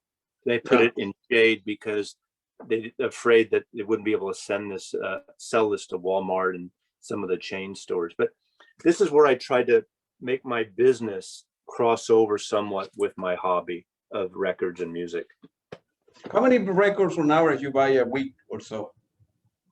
On average, or maybe don't say the amount. You know, that's a hard question. Obviously, 20, I realized I bought many more during the pandemic. and it's been a bit obsession, you know, because it's so easy. The danger with, although there was, you know, I'm not a flipper. I don't consider myself a flipper where I buy something just to sell. Although this past couple of weeks, I did sell a record for a lot of money because, you know, I collect Beatle records too, and I still buy all the Beatles stuff. Well, McCartney during the pandemic put out McCartney 3, something he did on his own, and the label put all these color variants out, and I bought a lot of them, you know, different vinyl color, and but they also, I woke up one morning and I look at my Instagram account, and Jack White's company, Third Man Records, did a special edition before even the record was announced for sale by McCartney and his label, had a limited edition, and I just bought it. It was $60. And what it was yellow edition with black circles, 3 circles, like a dice, like a die. And it was $60, and they only made 333 copies of it. And it was made out of recycled copies of McCartney 1 from 1970 and McCartney 2 from 1980. And it had a hand screen cover rather than an offset printed cover like most records. And I just happened to luck out and buy it for $60, and it sold out in 15 minutes. And I saw it going, like, you know, I kept it. It didn't come sealed, and it was open, and I had it for a week. I didn't play it because I figured it's recycled. I have other copies. And I do have this huge collection, and I'm thinking I'm getting older, and I saw like people selling this record for crazy money. One went for like $3,000 or $3,500 in the UK. So I put it online at an auction, ended up selling it for just under $2,500. Like eBay or different? eBay as a 6-day auction, whatever. And I'd started at $1,000 and had a reserve of $1,800. And of course, in the last 2 minutes or minute, it went up. Yeah. And the thing is, you know, if I bought that record when I was even 20 years younger than I am now, I would not have sold it. And I didn't buy it to flip, but I thought, you know, how many records can I buy for that? And, you know, it's not that I need to sell it, but I sold it, and I'm fine selling it. Some people may say, oh, you're one of those flippers, and I hate when people buy, you know, everyone has the chance or they don't have the chance. I pay attention to when limited editions come out. With Music Matters Jazz, I bought some. I'm not selling those. Later, they're my retirement. If my son doesn't want them, or a couple of friends I have that I might leave them to. Do you donate 10%? I donated 10% to eBay. I mean, talking about karma, right? So I have done well in my life, but I'm always trying to help people out. People say, you know, I'm an immigrant who so happened to like to read books, and I have a bunch of degrees and kind of famous school, and I got lucky along the way too. So I'm always try to do the right thing and help out a little bit. There's nothing wrong with making money, right? But if something wrong, is that's the only thing you do, right? So a guy like Bill Gates and Microsoft, right? That he can make a lot of money, a ton of money, billions of dollars. He can donate tons of dollars as well. So as I say, it's nothing wrong with making money for your family, providing, getting 10 cars, 10 houses, whatever you want to do. But if that's the only thing you do, is something wrong with you. So I'm always trying to donate and then people out and within my means, obviously, right? And, you know, help out with that. And then if you do that to the world, good energy. That's the best way I can. Yeah, I think in my case, I haven't done that in terms of the financial thing as much as I try to do good things for my friends when I can, when I'm allowed, when I have something to offer. I've had several friends over the last few years get sick. 2 of them passed away, unfortunately, at a time. And I value those friendships that I've had, in one case for over 40 years. Wow. He was someone that hired me, and I did actually a video on my YouTube channel, I called it Eulogy, it's called. And he's someone that hired me when I was 19 years old, my first, an early record store job. He turned me on to roots music, country music, bluegrass music, a lot of genres I was sort of interested in because of groups like the Byrds and, the folk scene, because I liked folk music too, early 60s folk music, acoustic music. And those friendships, I've had a number of friendships for many years. I have a friend who's sick now with a cancerous brain tumor, and right now he's kind of stable, and he's my age. And we met working in record stores in 1973, so that's almost 38 years ago. And he's stable. He's a musician, a working musician. Obviously, his business, has been curtailed this year because he can't play. And I have a couple other friends that have situations, and I don't have the financial thing to help them financially, and I try to help them in other ways I can. Sometimes I feel I've helped, and some I wish I could help more. So it's those kind of things come around, and when we're sitting here, in a nice house, and it's there's a fire going, and I'm playing records, and do I feel guilty? No. I worked hard. Right now, I'm not working as hard as I had worked for a long time, and people have asked, do I have an obsession and addiction to this? And I would probably say yes. I don't think it's hurt me as much. I mean, again, eventually, I'll leave this collection for my son, or once I come to a time where I can't work, I might, selling it. I have half my records is on Discogs now. Little by little, I'm working to get things on Discogs. I have a group, really one of my closest friends.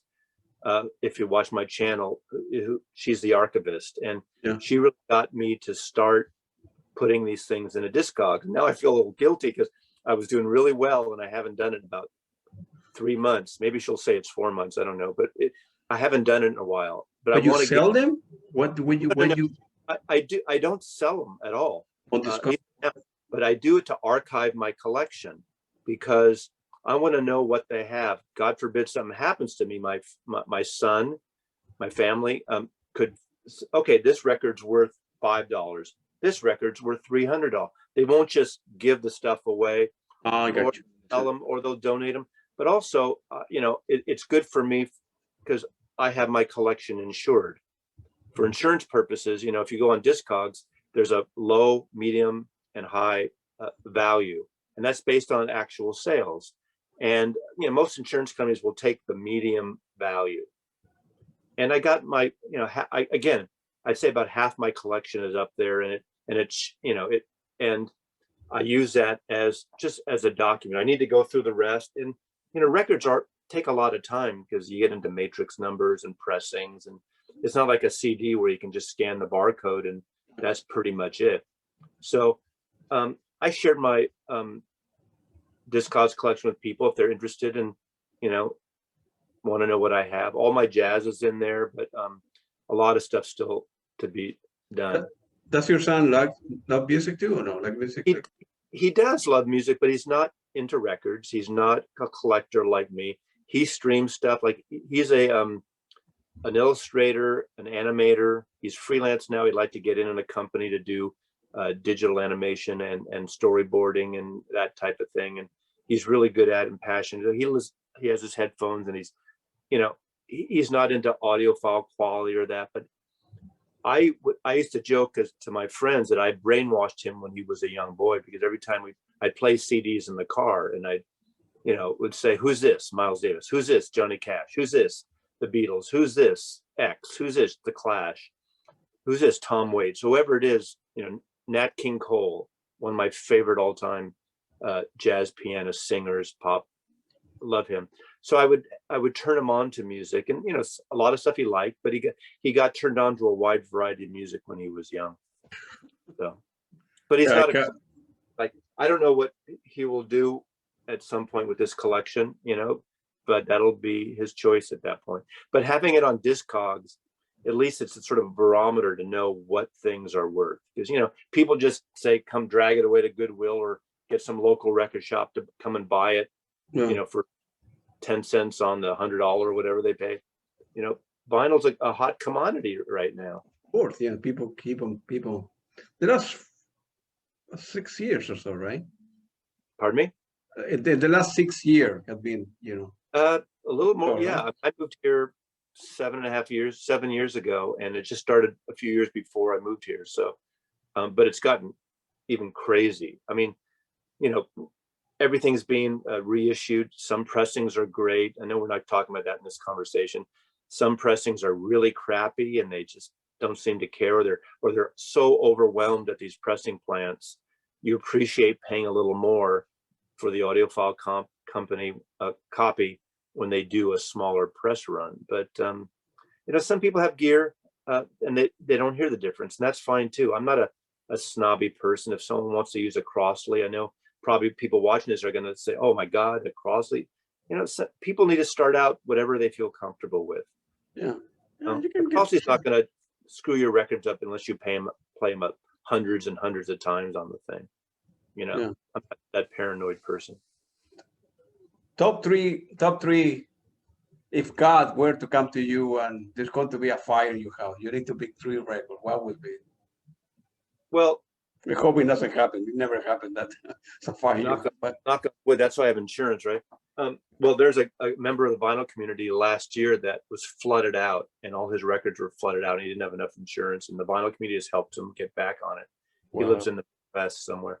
You know, it's going to change. I mean, I have to pick a Beatle record, and it'd probably take Revolver or the White Album. Yeah. And sometimes I go with the White Album only because it's a double album and I get more music. I'd probably grab my hard drive because most of my CDs are on my hard drive there. Although I have several friends around the country and we share hard drives and we add to them. So if my hard drive goes, there's a backup in New Jersey, there's a backup in Los Angeles. My son has a backup that might be at the most 6 months old or less. Yeah. That has about 3.5 terabytes of lossless music. God, I mean, I love Blonde on Blonde by Bob Dylan. I love, you know, that I can't pick 3. I mean, I love David Bowie's Ziggy Stardust. Why Bob Dylan didn't accept the Nobel Prize in Literature? Why he's a kooky guy. No, there gotta be a reason.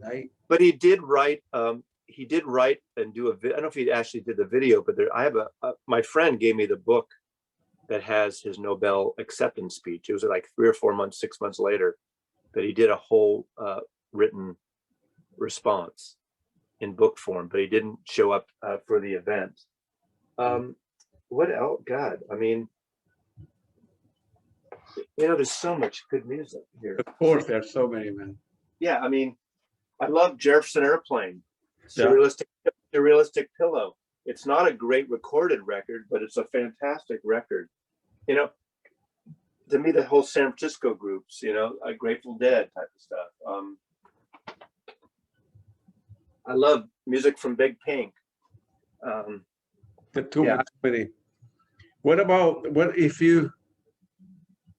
if God exists and gives you the ability to have dinner with any musician, one alive, one. John Lennon. I've been asked that before. I would love to hang out with John. I loved his sense of humor. He's a smart, witty, funny, snarky, sassy guy. Sometimes he could be rude as hell and snarky. And I feel I could spar with him a little bit and have some fun with him. He'd be one. Obviously, I can't do that anymore. Alive. What about one alive? To have dinner with or beer. Well, I mean, you know, before it's too late, I would. I mean, it goes back to I'd love to have a dinner. It'd be a vegetarian dinner, a vegan dinner with Paul McCartney. That's fine. I would like to talk to Paul McCartney and go beyond the questions everyone asks. You know, I listen to a lot of interviews with him, and he has his pat answers. But I'd like to talk to him about art and avant-garde art and the stuff he got into. And you know, I'm not an apologist for the Beatles. I have all the McCartney records, and he makes a lot of shitty music, but he's made so much more great music. And whenever, you know, I'm a defender to the point, I'm thinking, look at the oldest Beatle was 30 years old when they split up, and they already had that career. Then they're 30 and you got the rest of your life. And he's a musician. That's why he keeps, you know, I would at one point would have said Dylan, but I think Dylan's a bit of a snooze fest. I don't think he'd be fun to sit around and have a drink with or a conversation with. He's an odd bird, but I think he's an interesting bird, and I respect him and I like him, but he drives a lot of people crazy because he's elusive and weird. What's happened with the John Lennon kids, Julian and Sean? I remember that I bought some records a while ago. I don't know where they are. I think in the second floor, third floor of the house. They were Sean. Well, he was very, I mean, promising artist. He was very good. Sean's still doing some good stuff. Julian is really, I mean, he does his photography now. He had that burst of fame they tried to mold him like Dylan. They had a couple of good things, but Sean's been doing some good stuff. I mean, he's curating now sort of the John Lennon archive, that recent box set, Give Me Some Truth. You know, he kind of, some people like it, some people don't, because they remix some of the songs, this thing. But he put out a couple of records that are really interesting with Les Claypool from Primus. And I saw them live a couple of times. Lennon, it's the Claypool Lennon Delirium. And it's very prog psychedelic light. In fact, there's an EP they did too, and live they did 20th Century Schizoid Man live, and they did Interstellar, the Pink Floyd song, you know, early, what's it called? Interstellar Overdrive, whatever, I forgot. And they also do a great version of Tomorrow Never Knows too live. So he's really a great artist, musician, and producing groups like the Black Angels, some of the not really post-punk, alternative bands. So he's really into the music scene, and he's a true artist. He's not a big seller by any stretch of the imagination, but he's keeping the flame alive and doing some really interesting psychedelic proggy fusion stuff. Be careful, you have an album behind your. I'm sitting on John Lennon because I want to have dinner with him. You know? You have a lot of autograph albums and CDs. I have some. I have a lot of books. I collect Beatle books, and I have books signed by George Harrison, McCartney. I have my favorite guitar player is Ry Cooder, and I have a couple of records autographed by Ry Cooder. I have a John Lennon autograph that my friend got when he passed away. His wife left me, he left me his drum set and the John Lennon autograph that he got personally when he met John Lennon in San Francisco. I have various, you know, issues of records that have been signed. Nothing particularly that I could think of. That John Lennon autograph it may go for a lot of money, right? Yeah. Well, yeah. I mean, it's on a piece of paper. It just says John Lennon. Yeah. But for you to sell it, if you have the need one day to sell it, well, they need to be there is an entity that verify autograph. Yeah, right? There is. Well, that one I know because I know my two friends went to meet him at this radio station in San Francisco. I was supposed to go, but I was away for the weekend with my girlfriend, which looking back on, I go, what? This is when he was promoting Walls and Bridges album. And at KSAN Radio, interviewed by Tom Donahue, was a sort of the father of underground radio. And David, who I wrote the Beatle book with, was there too. And he still has his, he's still alive. They were there, they met him. And so I have it's verified, but right. These days you have to pay someone and do the but they may go for a lot of money for an auction. Yeah. Right? Yeah. But you would need to write proof of. Yeah, I could do that if I had to, and I could lead them to the right direction. But I have photographs that I collect artwork too. So I have photographs by photographer Jim Marshall, who did the famous pictures of Jimi Hendrix at Monterey. And he did the famous shot of Johnny Cash flipping off the, doing flip off the bird, and did covers of John Coltrane Ballads album and Johnny Cash's Prison album covers and the Woodstock album cover, and a lot of jazz, rock and roll, Jefferson Airplane, Grateful Dead. So I have pictures. I for a while I was collecting original fiber-based signed prints of photographs, limited editions of photographers who took music photography. I have a John Coltrane picture, Jim Marshall signed, that used to be owned by Tony Williams, and that was taken when he was recording the Impulse album Ballads. Yeah. Rudy Van Gelder. So I have a handful of music photographs that are actual fiber-based prints or silver gelatin prints, not just printed 1,000 items of a machine, because I like photography. I'm interested in black and white and archival photography. I don't really buy any anymore, but I have a George Harrison one from the cover of his All Things Must Pass album by photographer Barry Feinstein, who passed away a number of years. And I have a few things like that, that I just enjoy. But at this point, I have some that I have in files because I have no, at some point you can't put stuff up everywhere. You would need a bigger room, a bigger house, a bigger. I got 2,400 square feet here. I think I'm okay. So. Or a castle somewhere in Germany. It's an archive. It's my archive. I kind of joke it is my archive. This is this where we're sitting now. Again, I'm in a split level house. Downstairs is a hallway in front of me. This was a little extra bedroom. I ripped the closet out. I took the door off. I widened the opening from a 3-foot door to a 4-foot. So it's really like an alcove record library off the hallway. Yeah.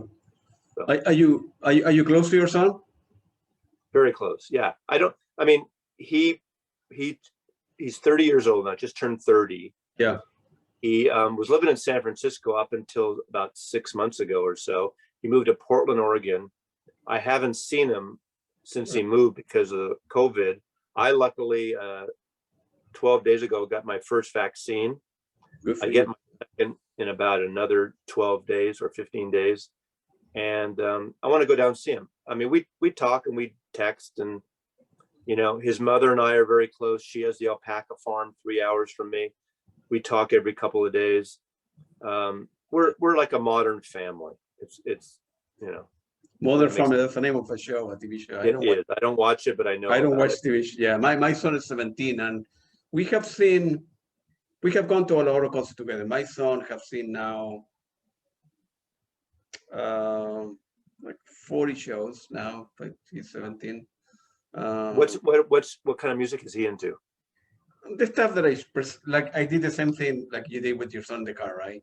I would put a Pat Metheny, I would put a Giallo Ponti, I would put the classical. This is Peter Gabriel, this is Blondie, this is Pat Bennett, this is David Sylvian. Some stuff he likes, some stuff he doesn't, but it's up to him what he want to do with my music collection, and then I will inherit the one. Well, I already have the one from my dad. My dad have a lot of music in South America, in Chile, right? My mom is 90, so when she passed away, my sister want to sell the house, and I will need to take the music collection, and he has very interesting stuff, very expensive stuff, 78 RPM.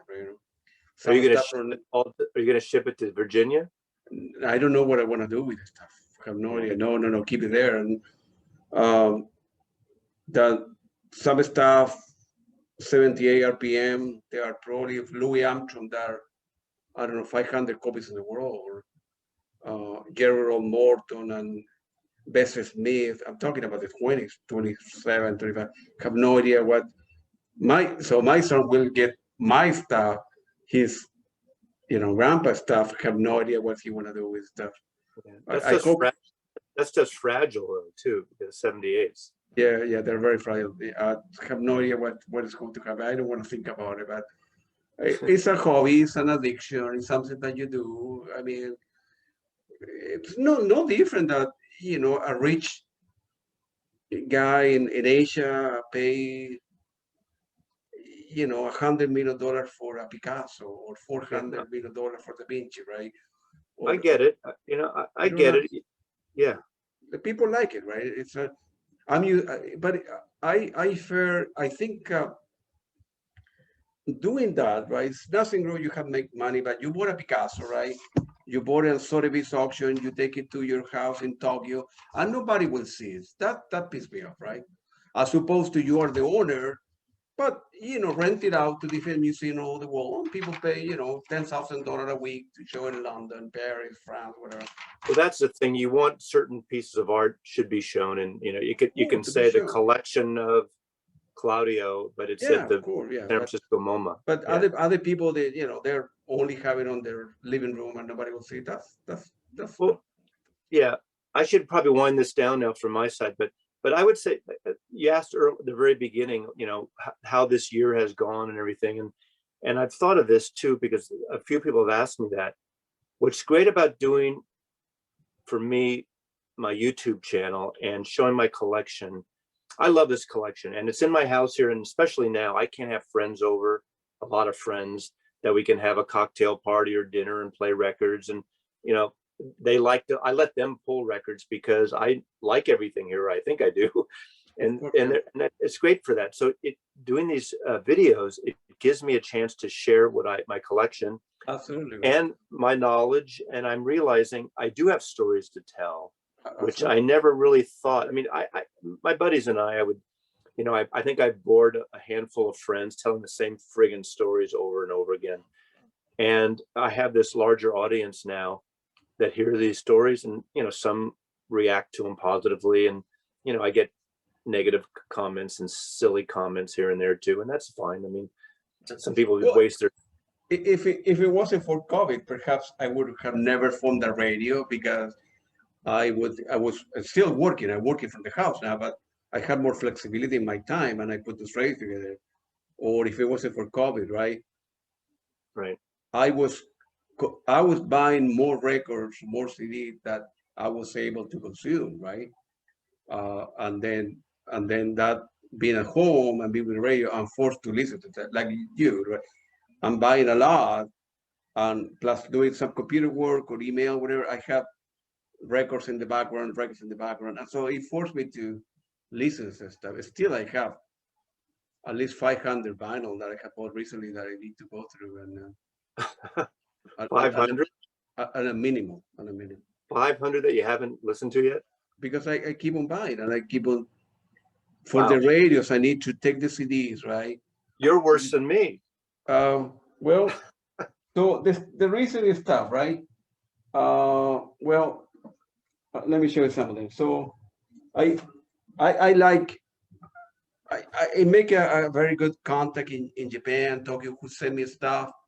They're expensive, but they are not that expensive, right? Compared to Tokyo's, you know, Japanese ones. So, and I like the beautiful about Japanese pressing that the quality is better than the American pressing. They have the obi, they have different pictures that you wouldn't see anything else. The quality is much better. So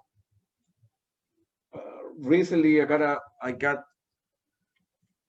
you won't see here, but I got a three boxes, 250 records that came from Tokyo. I need to listen, plus the stuff that I have bought recently here. So the stuff that came, so Genesis. Yeah, It's that's the Phil Collins Yeah. stuff that I don't listen Yeah. to. This Yeah. Japanese pressing, of course. The Yeah, Phil Collins. yeah. So reissue Ryuichi Sakamoto. I like Ryuichi Sakamoto. Yeah. Yeah. This is another one that, you know, Sylvia in Japan, of course.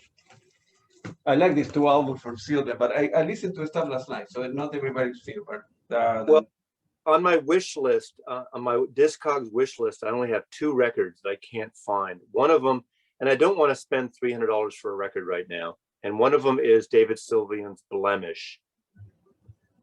And I have it on CD. It's a really out there electronic, moody record. I love the CD.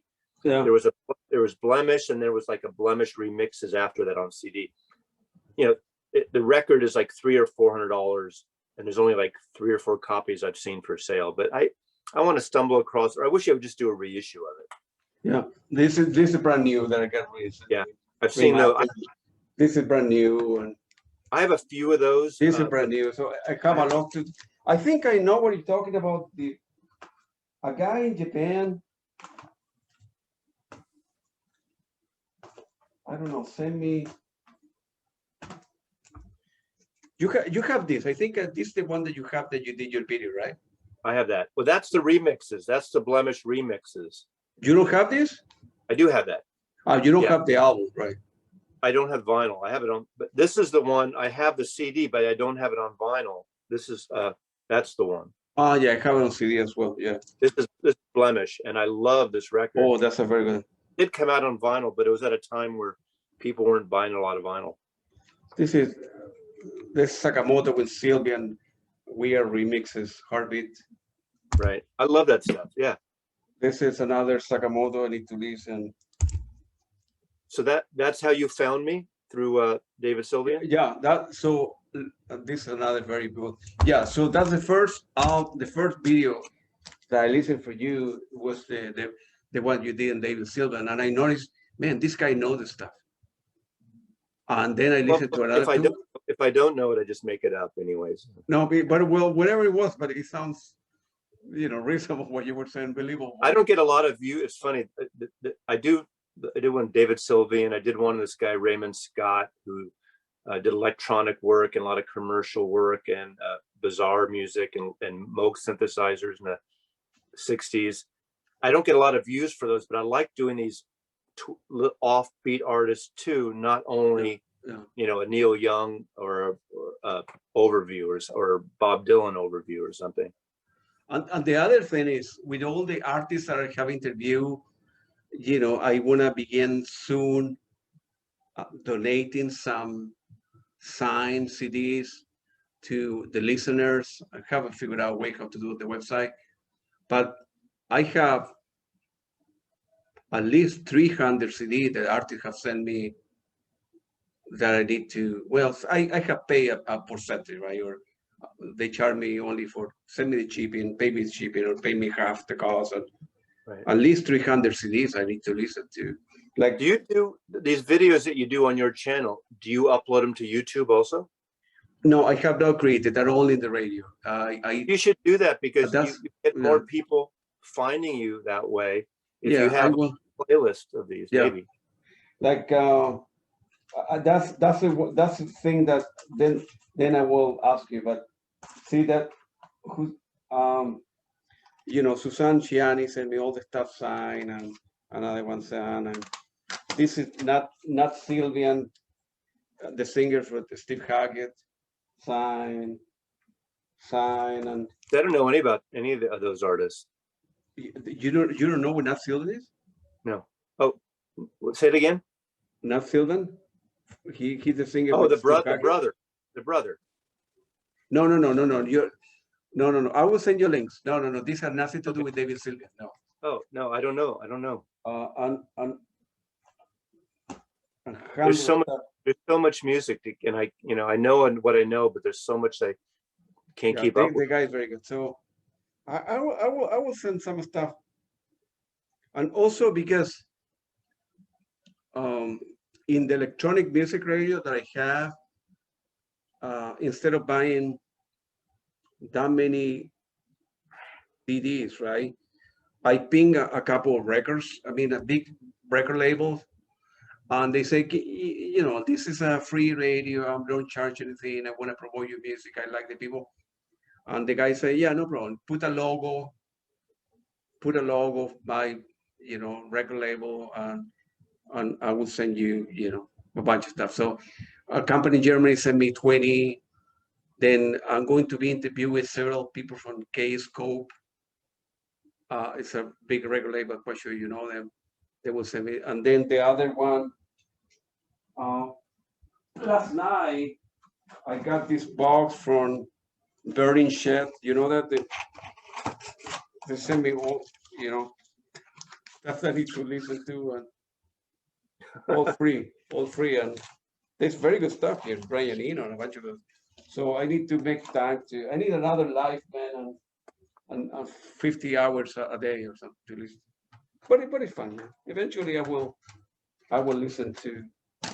And this is you don't see that much, but in the second floor I have a lot more. I have, four stereo, 4 floors here. Kind of expensive stereos, and then built little by little. It makes a big difference. I mean, some of the Japanese stereo system that you pay, I don't know, $5,000 or $6,000, it makes a big difference. I own like 2 acoustic research state table and Lin. The Lins are very expensive, but The Lin 12, LP 12. It's a Blue Note record put into a Lin with a couple beers in front of you, and you sit here in the back. It sounds something. It's people get it or don't, right? I don't. People get it or they don't get it, and I don't care. I don't need to explain anything. No. I only need to give an explanation to my wife and my son. Nothing else. I don't care what the whole world thinks or does or whatever. I work hard for my money, and I want to pay $100 for a Japanese pressing and listen in my living room. So be it. But at the same time, I do charity work. I try to do good stuff, right? So I get it. I understand. Hey man, it was Mazzy, it was Norman. It was a pleasure, man. I think we need to do this. We need to do a series of this. Video 1 every 2 in a couple of weeks. We do video 2. I'm around. I got to watch more of the other ones on your channel. A list of things to ask you and stuff like that. Oh yeah. I think we've gone on 1 hour and a half or something, so we should. Yeah. Almost 2 hours. We've done 3. But I will send you. When I start the recording, I will get the video, and then I will load it to Vimeo, and I will send you the link. Okay. And I will load it to the radio, so you can send to your friend, and I will say do whatever you want to do. And then it's so much to talk to me. It was very nice talking to you. I want to ask you later on. Yeah. Maybe I should create a channel on YouTube with the interviews, but I don't have time to reply to that stuff. Well, we could talk about that next time. We can do it without recording and talk about it more, because you're going to get people, at least it'll funnel them to your channel. Sometimes you don't have to respond. I mean, it depends on how you want to do it. And I'm still learning and discovering and making mistakes and go along. But you have a niche thing that is really different. And I know there are people like that do that. I just don't know that. We all do what we know. And I don't know that side of it. All I know is, I got my shot about a week and a half ago.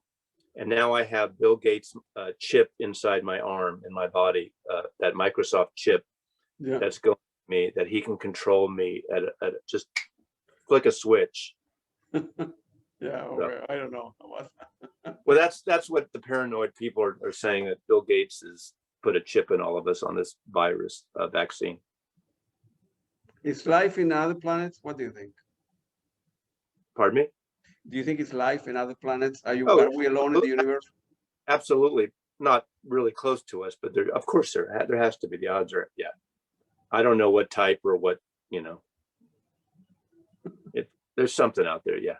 How many videos do you do a week on average? 5, 10?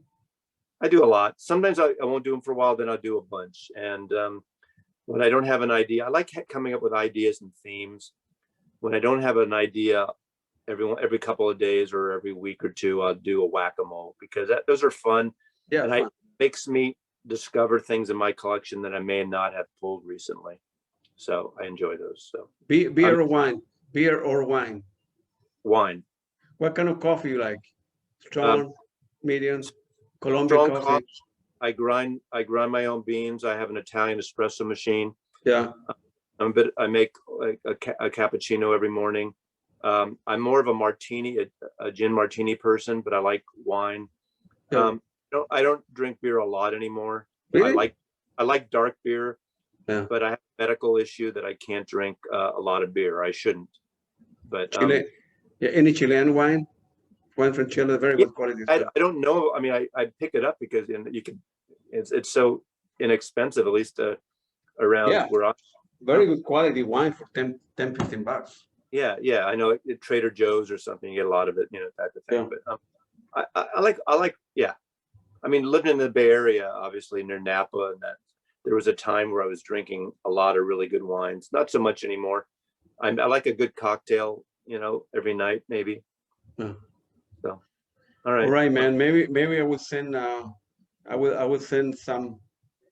All these musician interview have sent me so much stuff. Maybe I will send you signed CDs and you put it in your furniture. I mean, you put it in behind you. You So much stuff. Yeah. playing. Okay, Norman, it was very nice to talk to you. Very nice to meet you. I will send you a link shortly. Thank you. And we need to do this every week or every 2 weeks or something. A couple of weeks. I have a group. We're doing a Four Corners. We're taping tomorrow.